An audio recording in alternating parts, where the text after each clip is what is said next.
SBA-ja dhe Irani nuk arrin marrëveshje pas negociatave maratonike në Pakistan. Presidenti Trump thotë se luftaniet amerikane do ta bllokojnë ngushticën e Hormuzit. Partitë pozicionojnë shfaqësimin e jo zgjidhjen për çështjen e presidentit kur kanë mbetur 2 javë nga afati i përcaktuar nga gjykata kushtetuese, vlerësojnë analistët. Gjoba për NPB përplas PDK-n e vetëvendosje në rast se konfirmohet aktgjykimi i shkallës së parë, ndërmarrja publike banesore duhet të pagojë 32.5 milion euro. Renovimi i hemodializës, pengja ankesave të operatorëve. Prej më shumë se një viti, procesi i tenderimit për repartin e hemodializës në ÇKUK ka ngecur. Qytetarët kërkojnë më shumë mbikalime që lidhin qendrën e qytetit me lagjen Arbëria, ndërtimi i vetëm një mbikalimi i pamjaftueshëm për qytetarët.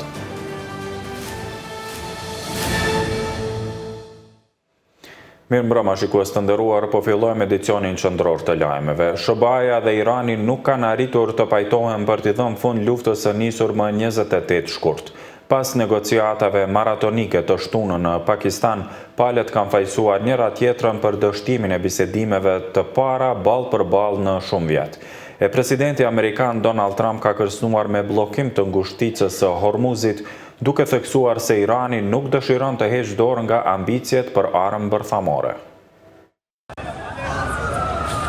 Shtetet e Bashkuara dhe Irani dështuan të arrijnë një marrëveshje për t'i dhënë fund luftës së tyre, pavarësisht bisedimeve maraton që përfunduan në orët e para të së dielës në kryeqytetin pakistanez Islamabad. Secila palë fajsoi tjetrën për dështimin e negociatave 21 orëshe për t'u dhënë fund luftimeve që kanë vrarë mijëra njerëz, kanë tronditur ekonominë globale dhe kanë rritur ndjeshëm çmimet e naftës, që nga fillimi i tyre më shumë se 6 javë më parë. The bad news is that we have not reached an agreement. Lajmi i keq është se nuk kemi arritur një marrëveshje dhe mendoj se ky është një lajm i keq për Iranin, shumë më tepër se sa për Shtetet e Bashkuara të Amerikës. I kemi bërë shumë të qarta se cilat janë vijat tona të kuqe, cilat gjëra jemi të gatshëm t'i pranojmë dhe cilat gjëra nuk jemi të gatshëm t'i pranojmë. Dhe kemi bërë këtë sa më të qartë që mundem dhe ata kanë zgjedhur të mos i pranojnë kushtet tona. Not to accept our terms. Kryetari i Parlamentit të Iranit Mohammad Baker Kalibaf, i cili drejtoi delegacionin e vendit të tij së bashku me ministrin e jashtëm Abbas Arachi, ka vajsuar SBA-n se nuk ishte arritur të fitonte besimin e Iranit, pavarësisht se ekipi i tij, siç ka thënë, kishte ofruar nisma me vizion për të ardhmen. SBA-ja e ka kuptuar logjikën dhe parimet e Iranit dhe tani është koha që ata të vendosin nëse mund ta fitojnë besimin tonë apo jo. Ndërkohë, presidenti amerikan Donald Trump ka reaguar duke kërcënuar me mbylljen e ngushticës së Hormuzit nga SBA-ja. Në një postim në True Social, ai ka thënë se Irani nuk është i gatshëm të heqë dorë nga ambicet e tij bërthamore, teksa ka shtuar se SBA-ja nuk do të lejojë kurrë që ai të ketë armë të tilla. Takimi shkoi mirë, ura dakord për shumicën e pikave, por e vetmja pikë që kishte vërtet rëndësi, armët bërthamore nuk u arrit. Duke filluar nga tani, Marina e Shteteve të Bashkuara, më mira në botë, do të filloj procesin e bllokimit të çdo anijeje që përpiqet të hyjë ose të dalë nga ngushtica e Hormuzit. Trumpi ka paralajmëruar po ashtu se çdo iranian që qëllon ndaj SBA-s apo ndaj anije paqësore do të shkatërrohet deri në ferr. Bisedimet e së shtunës, pas armëpushimit të arritur më herët gjatë javës, ishin takimi i parë drejt për drejt mes SBA-s dhe Iranit në më shumë se një dekadë dhe diskutimet e nivelit më të lartë që nga revolucioni islamik i vitit 1979. Ministri i jashtëm i Pakistanit Isha Hajdar ka thënë se është e domosdoshme të ruhet armëpushimi 2 javor, i rënë dakord të martën e kaluar, teksa ka shtuar se do të bëhen përpjekje për të sjellë palët sërish në tryezën e negociatave.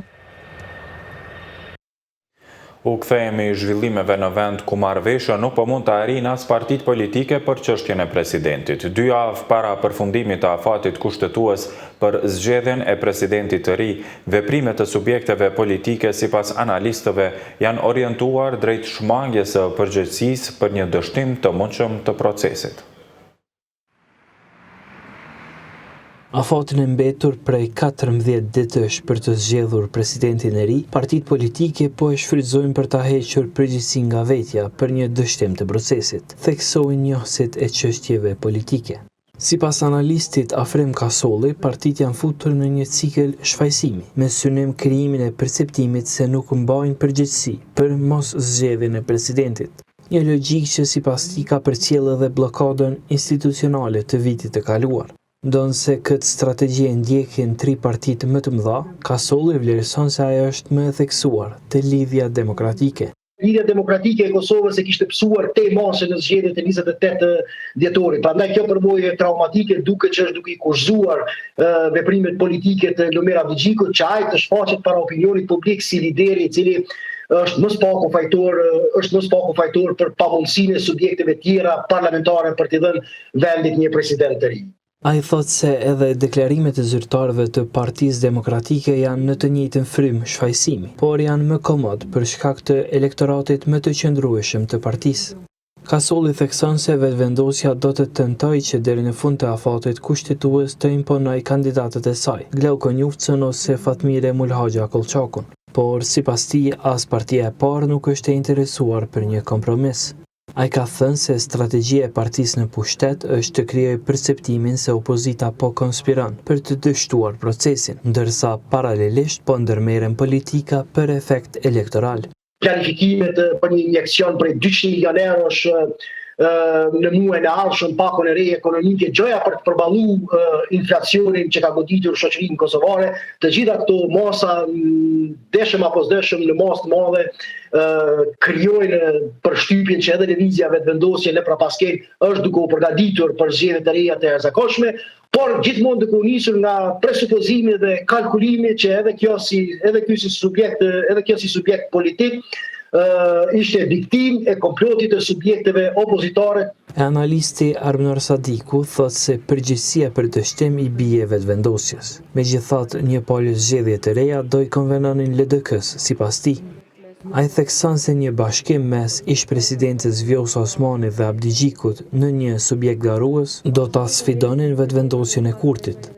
Do të kishim një blok të kryesuar nga zoti Abdigjiku dhe Vjosa Osmani dhe blokun tjetër nga zoti Kurti dhe partitë e tjera si është PDK dhe Alianca. Do të kishim si më një garë bukur të fortë elektorale.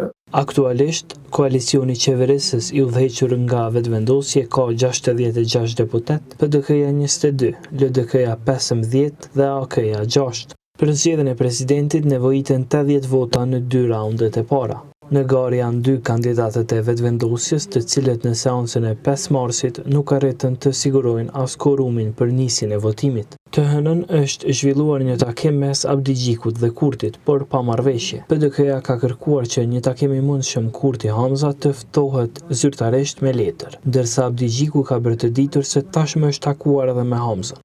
Kryeministri Kurti deri më tani nuk e ka ftuar në takim kryetarin e AK-s, Ramush Haradinaj. Gjykata kushtetuese ka caktuar afat deri më 28 prill për zgjedhjen e presidentit. Në të kundërtën, vendi shkon në zgjedhje brenda 45 ditësh. Deputetja e LDK-s Hikmeta Bajrami, duke u referuar statistikave të ASK-s ku inflacioni në mars ka rritur në 6.7%, thot se kryeministri Albin Kurti ka dalë në përbot e po shet mend për stabilitet ekonomik. Ai ka thënë se çmimet e larta dhe gjithçka që sot i duhet qytetarëve që është bërë më e shtrenjtë është kriza që qytetarët e Kosovës po paguajnë çdo ditë. Albin Kurti mundet veç një ligjërat me mbajt, me u tregu partive politike në përbot si fitohen zgjedhje duke blerë vota me buxhet të shtetit. Ky është suksesi i tij vetëm i faktuar deri më tani, ka shkruar deputetja e LDK-s.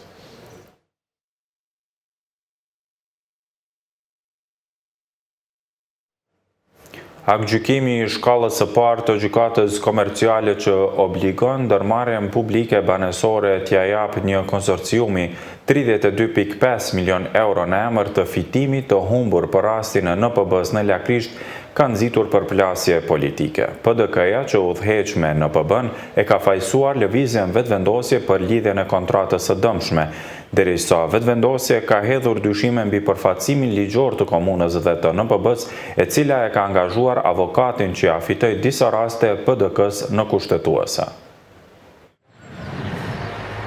Mbi 32.5 milion euro mund t'i humbë ndërmarrja publike banesore, nëse aktgjykimi i nxjerr nga shkalla e parë e gjykatës komerciale lidhur me këtë pronë lakrish të Prishtinës konfirmohet edhe në shkallë të dytë.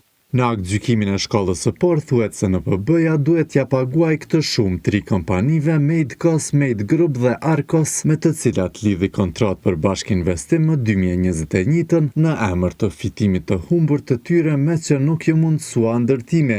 Ky aktgjykim ka nxitur përplasje politike. Lëvizja vetëvendosje ka hedhur dyshime për mënyrën e përfaqësimit ligjor, duke thënë se nuk pati mobilizim të duhur për këtë rast. EPDK-ja që i ka asamblesët e saj aksionar mbikëqyrës të ndërmarrjes fajson për këtë rast gjykatën dhe vetëvendosjen. Shefi i asamblesëve të LVV-s Gëzim Sfesla fajson komunën që përfaqësuesi i saj mungoi në seancën e fundit e edhe NPB-n që ka angazhuar avokatin e EPDK-s Faton Fetahun për humbjen e padisë. Në rastin më të rëndësishëm gjyqësor në historikun e ndërmarrjes, mbrojtja ligjore bën pro bono nga dikush që është avokat i një subjekti politik, PDK-s. Pa dashur t'i komentoj apo t'i vlerësoj kapacitetet profesionale të askujt, duke e ditur peshën e rastit, besoj që është dashur mobilizim maksimal i komunës dhe ndërmarrjes në mënyrë që të fitohet ky proces gjyqësor. Avokati Faton Fetahu nuk ka dashur të komentoj lidhur me deklarimet e Sfeslës. E sekretari për organizim i Partisë Demokratike të Kosovës, Abelar Tahiri, ka theksuar se vetëvendosja s'ka se si t'i ikë përgjegjësisë. Është fakt publik se kjo kontratë është lidhur në vitin 2021, në kohën kur komuna e Prishtinës udhëhiqej nga Shpend Ahmeti. Prandaj është absurde që sot të problematizohet mbrojtja juridike pro bono e interesit publik, kur pa atë angazhim rasti nuk do të kthehej për rishqyrtim. Tahiri ka thënë se ka dyshime shumë serioze për mënyrën e administrimit të këtij procesi dhe ka shprehur edhe publikisht çudinë se si një çështje komplekse si ky rast është vlerësuar pa ekspertizë të mirëfillt të ekspertëve gjyqësor. Gjyqtarin Hasan Kryeziu Tahiri e quajti supergjyqtar që tha se për 2 seanca vendosi t'i ndaj 10 miliona euro 3 kompanive. Por në komerciale thanë se deklarimet e tilla janë kundër frymës së pavarësisë së gjyqësorit. Gjykata sqaron se pretendimet e tilla janë të pasakta dhe në kundërshtim me procedurën e zhvilluar, gjë që vërtetohet nga shkresat e lëndës. Megjithatë, gjykata nuk dëshiron të përfshihet në debate publike emocionale, aq më tepër me persona të cilët nuk janë të përfshirë në cilësi të palës në procedurë gjyqësore. NPB-ja e pyetur se pse nuk ka reaguar pas vendimit është përgjigjur se ka zgjedhur të mos trajtoj këtë çështje përmes deklarimeve publike, por përmes veprimeve konkrete juridike dhe institucionale.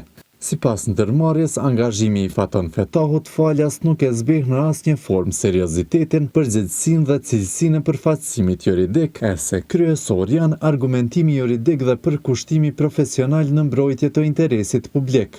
Fitimi i humbur sipas NPB-s nuk ekziston pasi afati për llogaritjen e këtij fitimi nis nga fillimi i punimeve që nuk ka ndodhur kurrë. Sipas ndërmarrjes, urdhrat gjyqësor, kërkesat e AKP-s e Inspektoratit të Ministrisë së Mjedisit e pamundsuan realizimin e kontratës. Për kontratën e NPB-s me 3 kompanit, Prokuroria Speciale më 2024 ngriti akt akuzë kundër 6 përfaqësuesve të NPB-s për keqpërdorim të detyrës zyrtare dhe kundër ish-kryeshefit Hajdar Hoxha, por më 2025 atë akt akuzë e rrëzuan të 3 shkallët gjyqësore. Për rastin e gjykatën komerciale, NPB-ja ka dërguar ankesë në shkallën e dytë, duke argumentuar se aktgjykimi i shkallës së parë është kundërthënës. Antarja e Komisionit për Shëndetësi Albana Bytyqi ka kërkuar decentralizimin e shërbimeve onkologjike edhe në spitalet rajonale të vendit. Tash për tash ofrimi i kimioterapisë bëhet vetëm në klinikën e onkologjisë në QKUK. Në këtë institucion kam thënë se ky shërbim pritet të nisë në spitalin e Prizrenit, pasi tash aty ofrohet vetëm trajtim me barna për sëmundjet e kancerit. Ofrimi i kimioterapisë në spitalet rajonale është kërkuar nga antarja e Komisionit për Shëndetësi, një herësh deputete nga radhët e Aleancës për Ardhmërinë e Kosovës, Albana Bytyqi. Sipas saj, kjo kërkesë është ngritur që nga mandati i kaluar, duke theksuar se është e domosdoshme të krijohen kushte që pacientët të mund të marrin këtë shërbim edhe në rajonet e tyre. Patjetër që kjo është domosdoshme që të ju ofrohet një mbështetje, mirë po unë kur kam qenë në legjislaturën e kaluar kam kërkuar që sidomos kimioterapia të shpërndahet nëpër rajonet regjonale, për shembull e kemi pas në Prizren. Kjo ka funksionuar një kohë shumë e shkurt, mandej është ndaluar sepse rastet të cilat i kemi me smundje të rënda janë edhe me kushte ekonomike jo të mira dhe nuk po kanë mundësi me marrë terapi në Prishtinë dhe me u kthy prap, mirë po e kam kërkuar dhe nuk e di sa është tash të funksionuar. Megjithatë, në spitalin e Prizrenit, siç ka përmendur Bytyçi, kjo terapi ende nuk ofrohet. Edhe sipas QKUK-s, aty aktualisht ofrohen vetëm trajtime me barna. Aktualisht në këtë institucion ofrohen terapi medikamentoze për pacientët me kancer të gjirit dhe të prostatës, kryesisht në formë të terapisë hormonale si anastrozal, tamoksifen, cyproterone acetat, bicalutamide, goserelin, si dhe letrozal. Këto trajtime nuk përbëjnë terapi citotoksike apo kimioterapi sistemike. Sa i përket arsyes pse kimioterapia është parapart të nisë vetëm në spitalin e Prizrenit, nga QKUK-ja bëjnë të ditur se ky institucion është përzgjedhur për të testuar modelin e decentralizimit të shërbimeve onkologjike. Spitali i Prizrenit është përzgjedhur si projekt pilot për decentralizimin gradual të shërbimeve onkologjike nga niveli terciar në atë sekondar. Qëllimi është që pas vlerësimit të këtij modeli, shërbimi të zgjerohet edhe në qendra të tjera spitalore rajonale në të ardhmen. Koha pati raportuar edhe javën e kaluar se në raportin e punës së SHKUK-s për vitin 2025 përmendej terapia antikanceroze si shërbim i filluar në spitalin e Prizrenit, por nga ky institucion ishte mohuar se një terapi e tillë ofrohet aktualisht. Renovimi i repartit të hemodializës në QKUK ka mbetur i bllokuar në procedura prokurimi shkaku i ankesave në organin shqyrtues të prokurimit. Njohës të fushës thonë se zvaritja lidhet me përzgjedhjen e ofertave më të shtrenjta. Ende nuk po zbatohet në praktik renovimi i repartit të hemodializës në QKUK, donse ishte planifikuar të realizohej sipas standardeve të Komisionit Evropian dhe Organizatës Ndërkombëtare për Standardizim. Prej më shumë se një viti, procesi i tenderimit ka ngecur, edhe pse tashmë është shpallur fituesi i kontratës. Blokada po ndodh pas ankesës së kompanisë Limit Project, e cila për herë të dytë i është drejtuar organit shqyrtues të prokurimit, duke kontestuar përmbushjen e kritereve nga operatori ekonomik i shpallur fitues.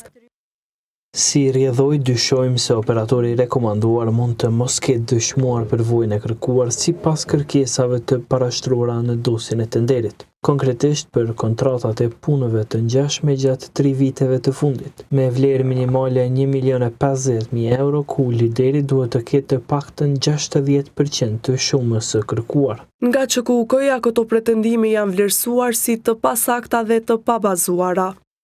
Operatori ekonomik ankues aludon se është rekomanduar për kontrat një grup i operatorëve ekonomik, pa dhënë asnjë fakt konkret përveç fjalisë. Pas shqyrtimit të dokumentacionit të grupit operator ekonomik, dyshojmë se nuk i plotson kërkesat sipas FTD-s. Operatori ekonomik i rekomanduar për kontrat nuk ka ofertuar fare në grup. Por gazetari Bujar Vitia thekson se ngecja e procesit lidhet me faktin se është përzgjedhur një ofertë më e shtrenjtë, ndonse kanë ekzistuar oferta më të ulëta. Problemi qëndron këtu, sepse është rekomanduar oferta më e shtrenjtë për kontratë, ndërkohë që QKUK ka pas në dispozicion edhe oferta më të lira. Dhe këtu qëndron problemi edhe tek procedura tjera, kryesisht për renovimet, të cilat kontraktohen operator ekonomik me ofertat më të shtrenjta, dhe kjo nuk ndodh vetëm në QKUK, por edhe në SHKUK dhe edhe në Ministrinë e Shëndetësisë. Dhe konsideroj që këto institucionet duhet kujdesen më shumë kur është fjala për operatorët më të shtrenjtë ekonomik. Koha ka dërguar pyetje në QKUK lidhur me nevojën për fillimin e renovimit, por nuk ka marrë përgjigje. Kohë më parë, drejtoria e kësaj klinike kishte deklaruar për televizionin se për shkak të ndërtimit të objektit të ri, 3 salla janë jashtë funksionit. Për shkak të mungesës së hapësirave, një pjesë e pacientëve marrin shërbim në QMF në kodrën e trimave. Sipas Vitis, renovimi mbetet i domosdoshëm dhe urgjent, duke marrë parasysh kushtet dhe kohën që pacientët kalojnë në trajtim me dializë. Konsideroj që është urgjente sepse ne e dim që pacientët në dializë kalojnë nga 4 orë në det, 3 herë në javë duke kryer procedurën e dializës dhe kjo është një periudhë mjaft e gjatë e jetës së këtyre të pacientëve të cilët e kalojnë në hapësirat e spitalit.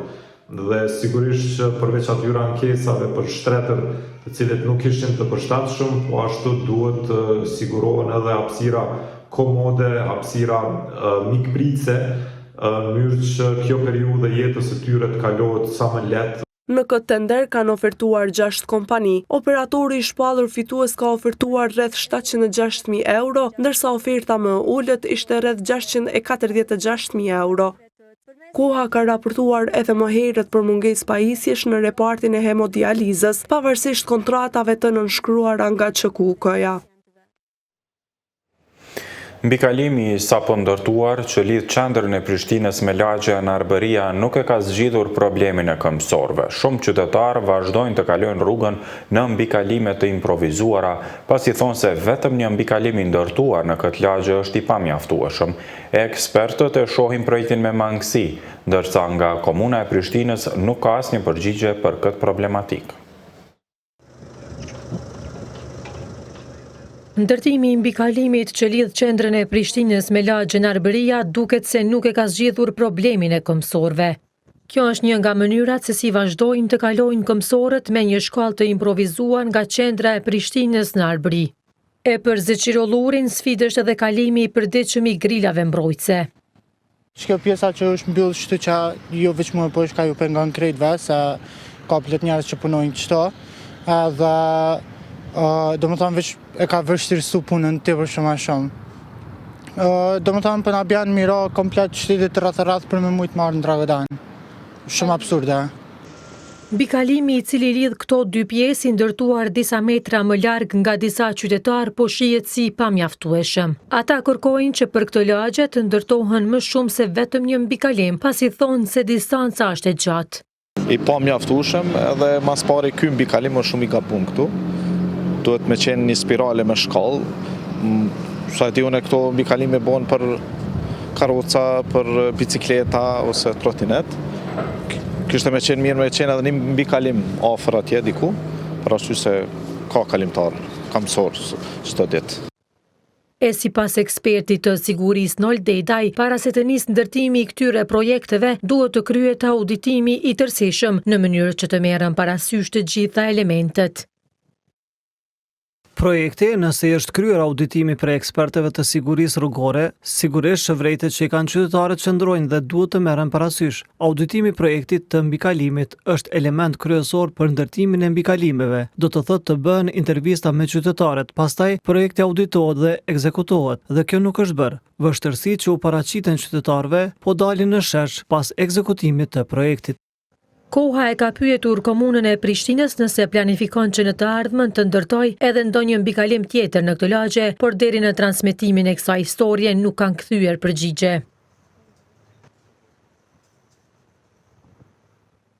Besimtarët ortodoks në botë përfshirë edhe ata në Kosovë po kremtojnë Pashkët, festën më të rëndësishme të krishterimit ortodoks. Në këtë ditë ata kremtojnë ringjalljen e Krishtit. Të krishterët ortodoksë ndjekin kalendarin julian për shënimin e Pashkëve, duke bërë që festa si vjet të festohet më 12 prill, ndërsa shumica e kishave perëndimore e kanë shënuar atë më 5 prill. Kryeministri i Kosovës, Albin Kurti, ka uruar Pashkët ortodokse për të gjithë qytetarët e Kosovës përmes një postimi në Facebook. Kurti i uroi të gjithë besimtarët ortodoks në Kosovë si dhe shqiptarët që festojnë në Mërgat. Besim e mirësi në çdo shtëpi e për shumat Pashka, ka shkruar Kurti.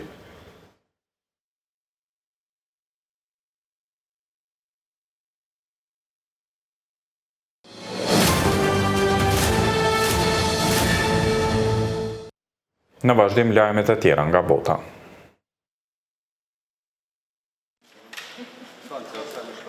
Hungarezët kanë hedhur të dielën votën e tyre në ato që shihen gjerësisht si zgjedhjet më të rëndësishme të Evropës këtë vit, një votim që mund të rrëzojë kryeministrin populist Viktor Orban pas 16 vjetësh në pushtet. Votimet janë vlerësuar si një moment kyç për Orbanin, udhëhecin më gjatë të Bashkimit Evropian dhe një nga antagonistët e tij më të mëdhenj. Qendrat e votimit janë mbyllur në orën 19, teksa rezultatet e para pritet të dalin rreth orës 20, ndërkohë që zgjedhjet janë ndjekur nga afër në vendet e Evropës dhe më gjerë. Duke folur me gazetarët pas hedhjes së votës, Orban ka ftuar të rinj që të votojnë masivisht.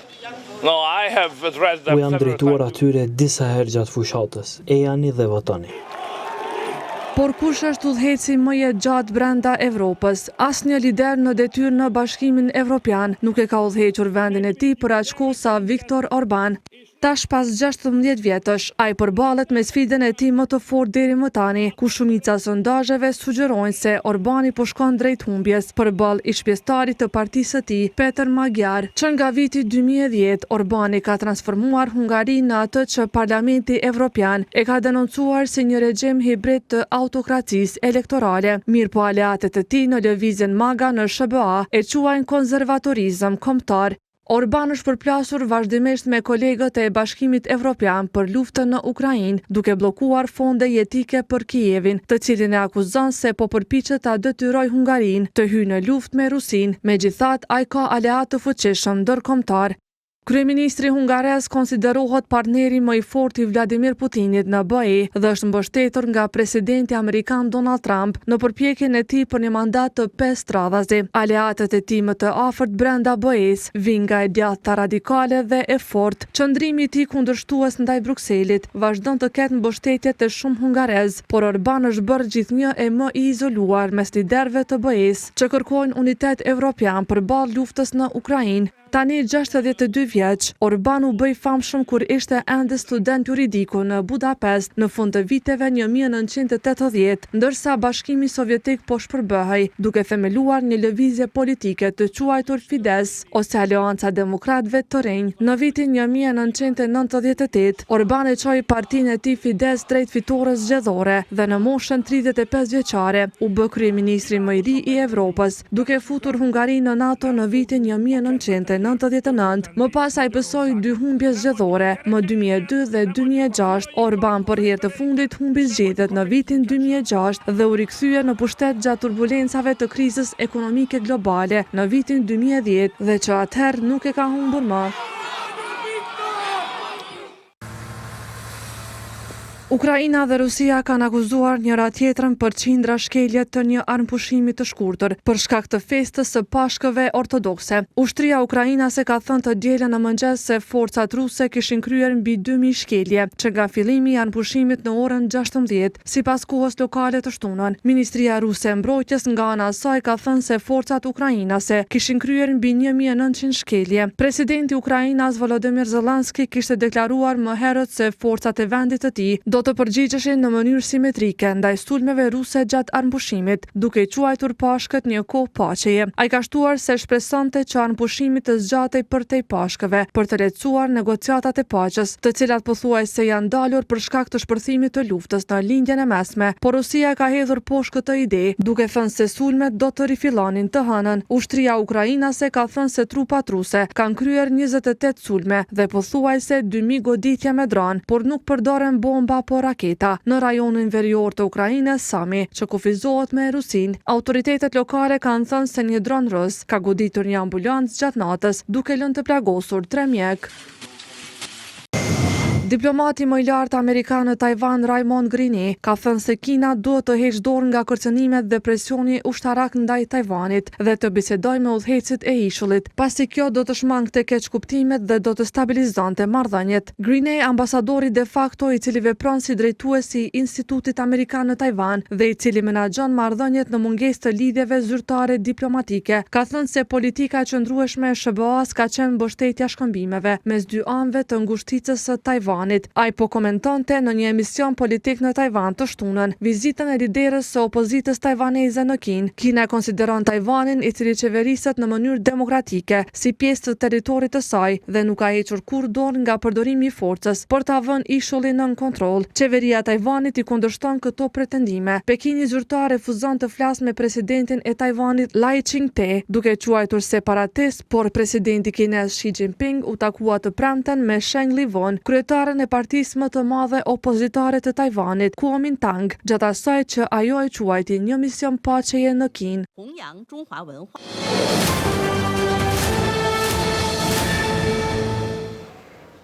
Dhe në fund ju kujtojmë titujt kryesor.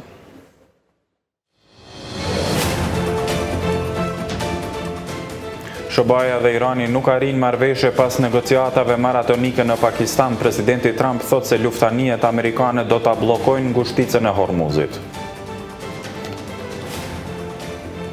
Partitë po synojnë shfaqësimin e jo zgjidhjen për çështjen e presidentit kur kanë mbetur 2 javë nga afati i përcaktuar nga gjykata kushtetuese, vlerësojnë analistët. Gjoba për NPB-n përplas PDK-n e VV-n në rast se konfirmohet aktgjykimi i shkallës së parë, ndërmarrja publike banesore duhet të paguajë 32.5 milion euro. Renovimi i hemodializës peng i ankesave të operatorëve. Prej më shumë se një viti procesi i tenderimit për repartin e hemodializës në QKK ka ngecur. Qytetarët kërkojnë më shumë mbikalime që lidhin qendrën e qytetit me lagjin Arbëria, ndërtimi i vetëm një mbikalimi i pamjaftueshëm për qytetarët.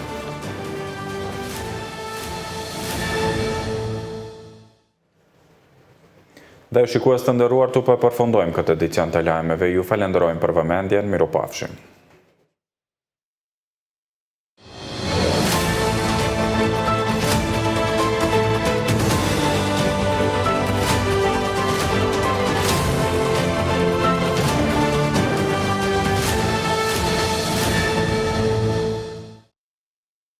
Shikues të nderuar, për më shumë video si kjo, regjistrohuni në kanalin e Koavizionit në YouTube.